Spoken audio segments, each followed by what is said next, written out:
दौलीमा बस्नु भएका साथीहरू र सहभागी सबै मित्रहरू, म सबभन्दा पहिले यस कार्यक्रमको पूर्ण सफलताको कामना गर्न चाहन्छु र अहिलेको छलफल सुन्दा मैले के बुझेँ भने यो सहकारी संस्था हो कि यो फाइनान्स कम्पनीहरूको बैठक हो जस्तो लाग्यो मलाई। झन्डै 60 वर्ष अगाडि म चिनको विभिन्न सहकारी संस्थामा गएको थिएँ। त्यहाँको सहकारी संस्थाहरूसँगको छलफलमा उनीहरूले हामीले यति टन कौली फलायौँ या आलु फलायौँ भने उनीहरू कृषि सम्बन्धी बढ्ता कुराहरू उनीहरूले गर्थे। हरेक वर्ष हामीले यति यति हेक्टरमा नयाँ नयाँ बिउ बिजन मार्फत हामीले उत्पादनलाई बढायौँ र यस्तो सानसानो उद्योग धन्दाहरू हामीले खोल्यौँ र अस्पतालहरू खोल्यौँ, स्कुलहरू बनायौँ र हामीले नर्सरी र बाल उद्यानहरू बनायौँ हामीले। अनि यस्ता कुराहरू प्रगति रिपोर्टहरू दिन्थे जहाँ गए पनि। अब हाम्रो यहाँ प्रगति रिपोर्ट त खालि यति छ पुँजी, यति छ, यहाँ छ, आफ्नो प्रगति केही पनि मैले देखिनँ। र साथसाथै 20 वर्ष अगाडि प्रोजोकोरियामा म 3-4वटा सहकारी संस्थामा गयौँ अनि मैले उहाँलाई भने यो तपाईँको सहकारी संस्था हो कि यो विश्वविद्यालय हो भन्थेँ म। खालि ल्याबोरेटरी मात्रै देखेँ मैले त्यहाँ, नक्सा र ल्याबोरेटरी मात्रै। त्यहाँ त सबै हरेक खेतहरूको टुक्राहरूको त्यसमा माटोको कस्तो किसिमको माटो हो त्यो लेख्ने रहेछ। अनि त्यसको हरेक बाली लगाउने बेलामा त्यसको माटो परीक्षण गरिसकेपछि त्यो अनुसारको मल त्यो डाक्टरले प्रेस्क्रिप्सन लेखाए जस्तो लेख्ने रहेछन् तिनीहरूले। त्यहाँ पनि त्यस्तै उत्पादनसँग सम्बन्धित। तर अहिले हाम्रो देश पनि कृषि प्रधान भन्दै अब सबै सामानहरू, खानेकुराहरू पनि, अन्न पनि, तरकारी पनि सबै इन्डियाबाट आउन थालेपछि हामी कतातिर गइरहेछौँ, कहाँनिर गल्ती भयो हाम्रो राष्ट्रिय हिसाबले भन्ने देखिन्छ। सहकारी त धेरै भए तर सहकारीको आफ्नो उत्पादन छैन भने यसैले थाहा होला।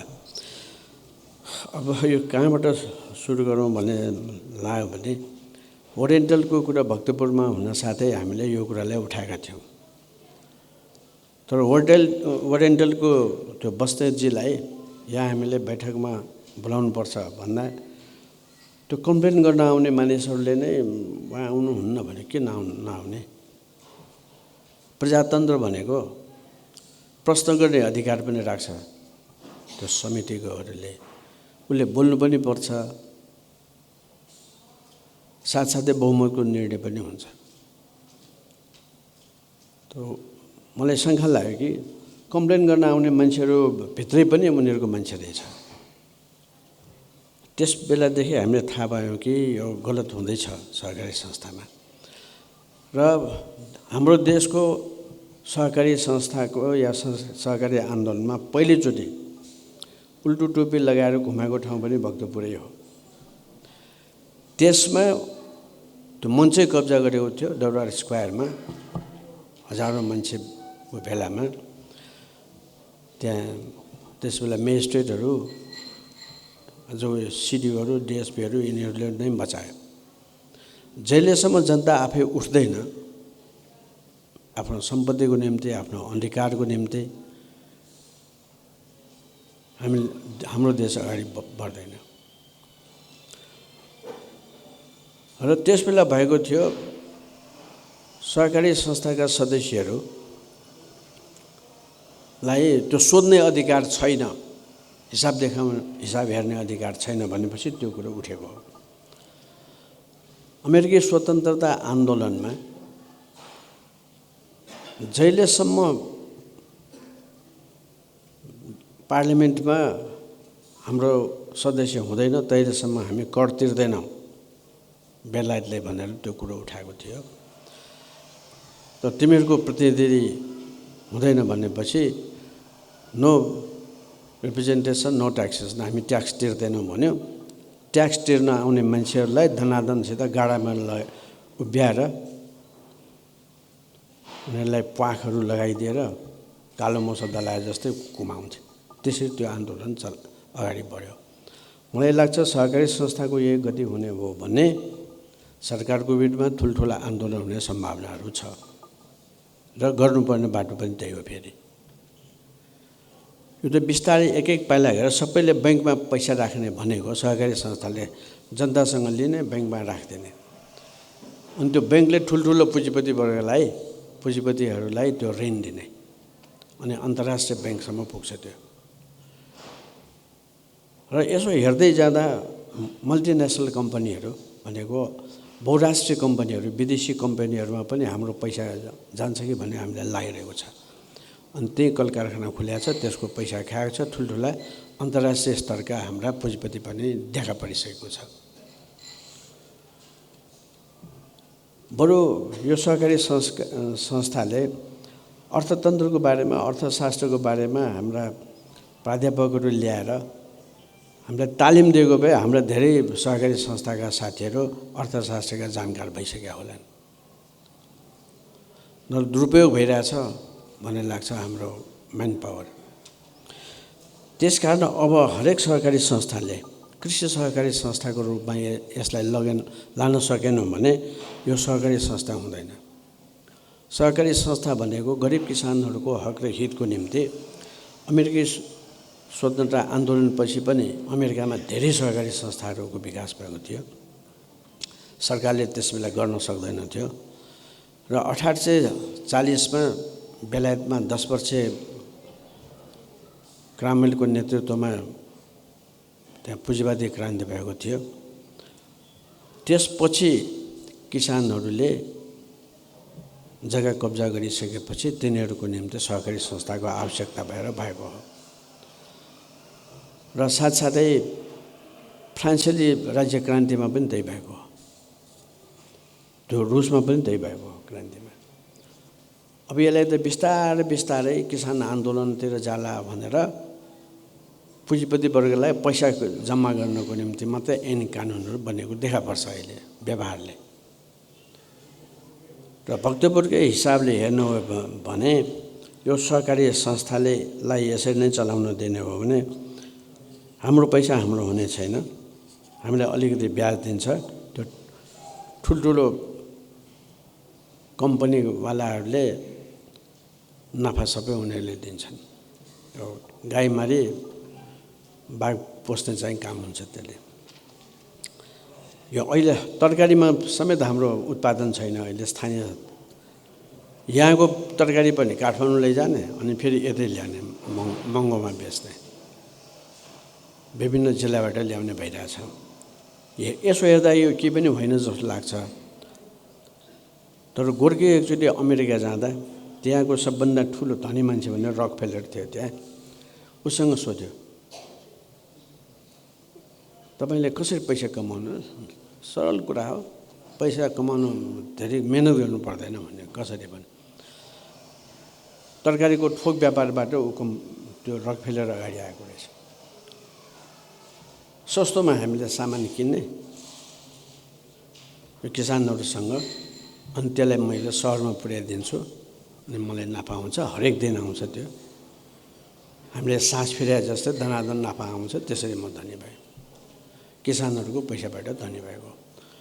अब यहाँ पनि सहकारी संस्थाले किसानहरू सबैसँग पैसा लिने हो, त्यो एउटा ब्याङ्कमा राख्ने हो। ब्याङ्कमा चुप्पो ल्याएर बस्ने त पैसा होइन, ब्याज कसरी आउँछ न त? त्यो ठुल्ठुलो कम्पनीहरूले धनीहरूले त्यसलाई प्रयोग गर्छ। अन्तर्राष्ट्रिय क्षेत्रमा पनि त्यो लगानी हुन्छ, व्यापारमा लगानी हुन्छ। अब खेतीपातीमा लगायो भने वर्षको 2 चोटि बाली आउँछ। अब व्यापारमा लगानी गर्यो भने हप्ता हप्तामा आउँछ, दनादन आउँछ। मारवाडीहरू त्यसरी धनी भएका हुन्। यसकारण हाम्रो पैसा कसरी जान्छ, कसरी काम गर्छ भन्ने कुरा हाम्रा सहकारी संस्थाका साथीहरूले राम्रोसँग बुझ्नुभयो भने उपायहरू अब हामीले के गर्नु पर्ला भन्ने सोच्नुहुन्छ होला। अब हाम्रो देशको निम्ति त जस्तो कि अघि मैले त्यो गलबनी हामीले उपहार पायौँ नि, त्यो विदेशी हो कि हाम्रै हो भन्यो। त्यस्ता धेरै उद्योग धन्दाहरू, सानसाना उद्योग धन्दाहरू हामीले चलायौँ भने त्यसको काम नपाउने मान्छेले काम पनि पाउँछ समाजमा। हाम्रै सहकारी संस्थाका सदस्यहरूले काम पाउनेछन्, विदेशमा पैसा जाने छैन, उद्योग धन्दाको विकास हुन्छ। त्यतातिर हामीले किन नसोचेको? त्यो केन्द्रीय सहकारी संस्थाको आवश्यकता किन? अरू देशमा त केन्द्रीय सदस्य छैन। पुँजीवादी देशमा बाहेक समाजवादी देशमा केन्द्रीय सहकारी भनेको हुँदैन, यो प्रदेश सहकारी पनि हुँदैन। अब यो अहिलेको हाम्रो यहाँ 1 करोडभन्दा बढ्ता पैसा भयो, यो पैसा किन त्यसै राख्ने? लगानी गर्नु पर्यो। केमा लगानी गर्न सक्नुहुन्छ? उद्योग धन्दामा लगानी गर्नु हामीले। साथसाथै खालि नाफामा हेर्ने होइन, हामीले जनतालाई अगाडि बढाउन के गर्नुपर्छ? जनता भन्नाले हाम्रो सबै परिवारहरूको समस्यालाई समाधान गर्ने हो।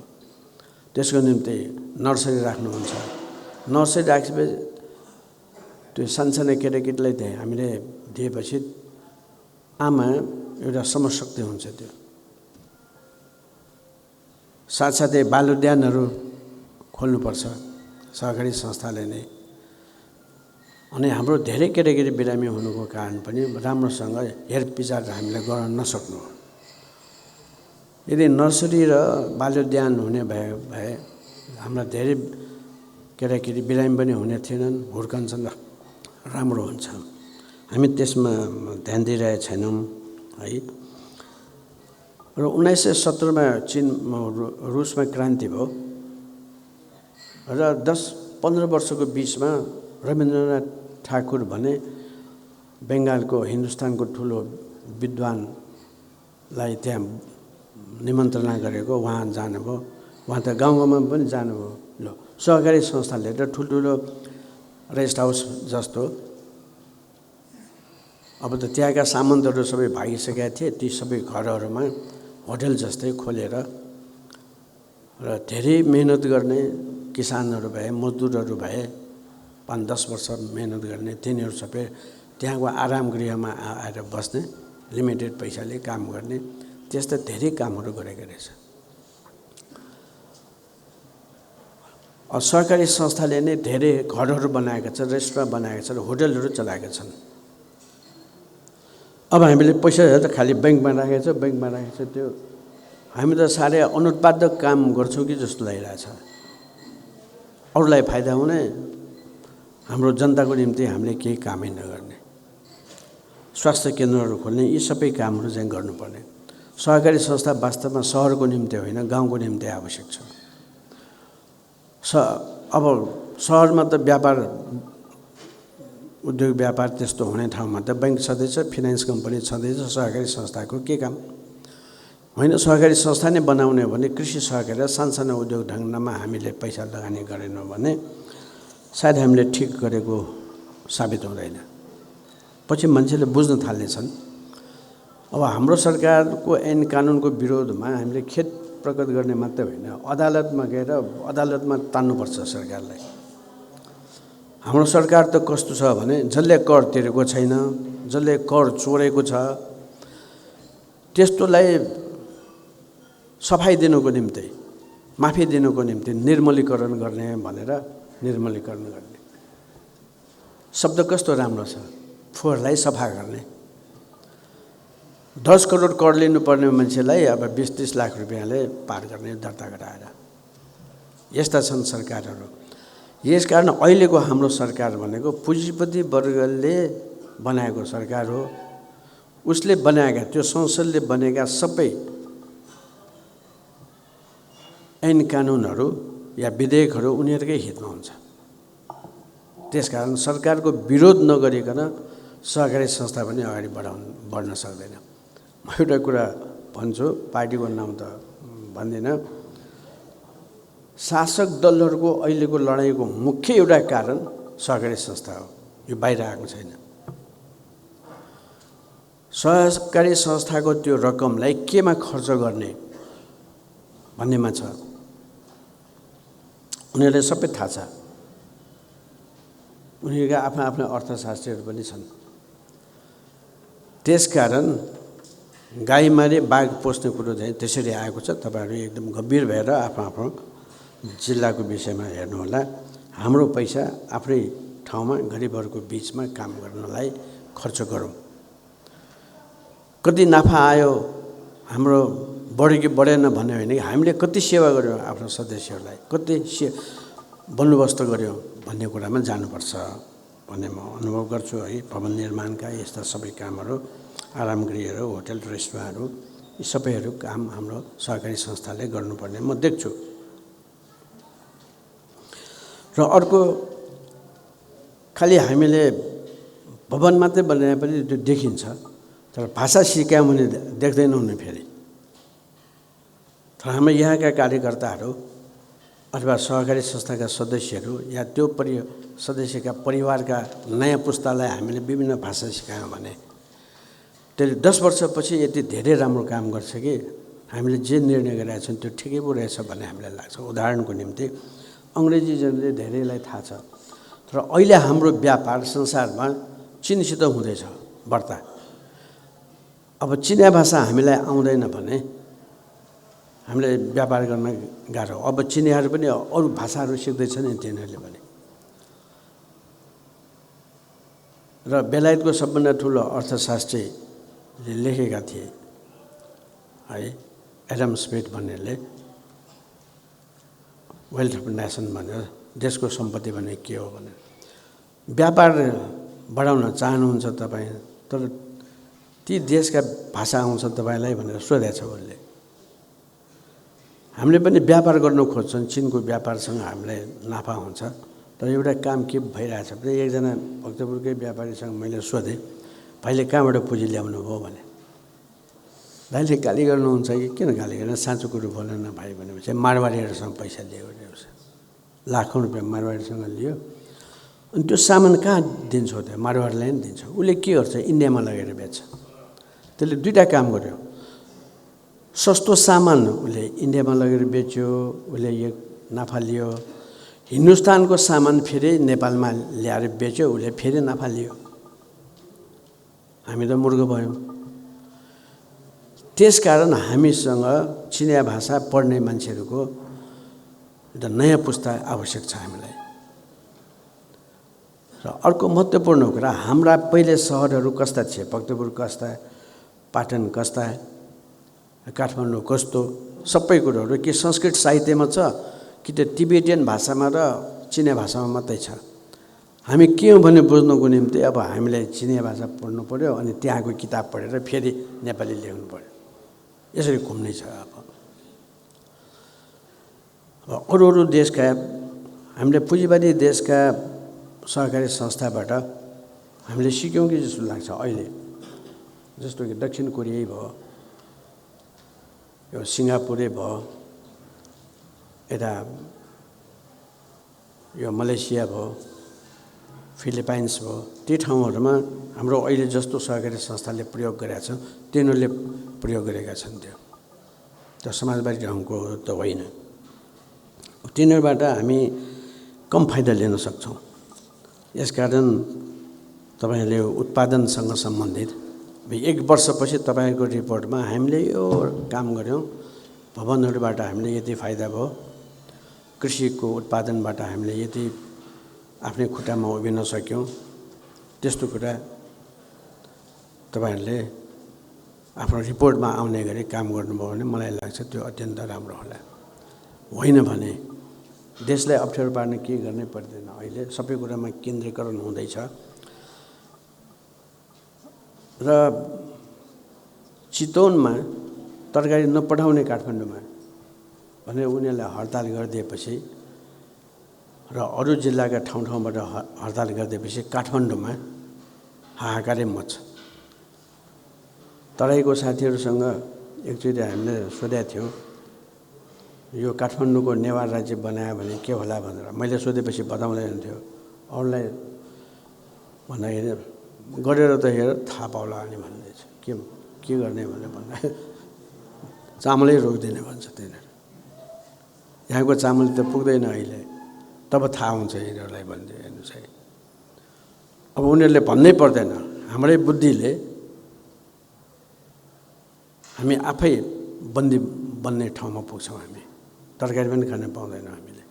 यसकारण त्यतातिर हाम्रो सहकारी संस्थाले ध्यान दिएको खण्डमा बढ्ता उपयुक्त होला कि भन्छु है। हरेक कुरामा हामी चुक्दै गएका छौँ। शासन व्यवस्थामा पनि अहिले प्रधान न्यायाधीशको कुरा उठिरहेछ, राजीनामा देऊ भनेर।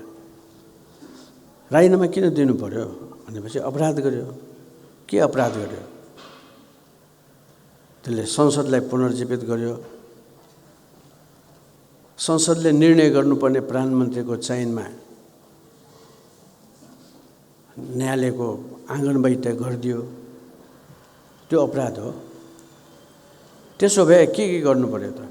फेरि पुरानै सरकार ल्याउनु पर्यो, संसदले विघटन गर्नु पर्यो, त्यो ठाउँमा जान्छ। त्यसैले उसले राजीनामा दिने कुरा आउँदैन।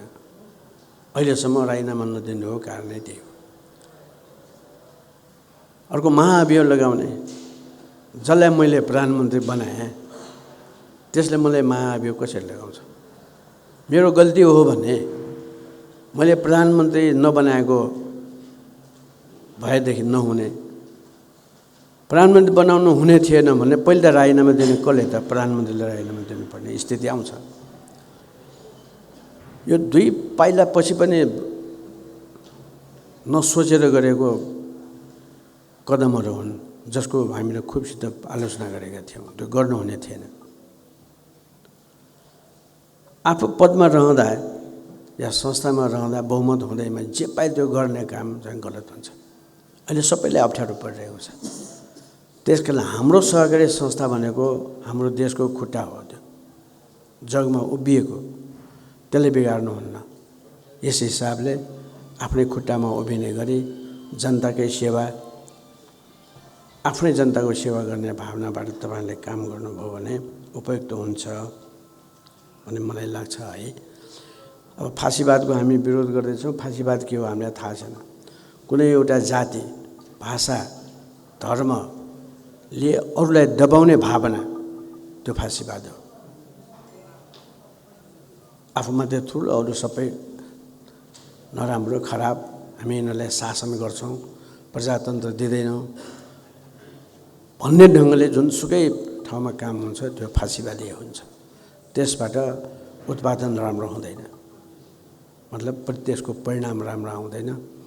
यस कुरालाई हामीले ध्यान दियौँ।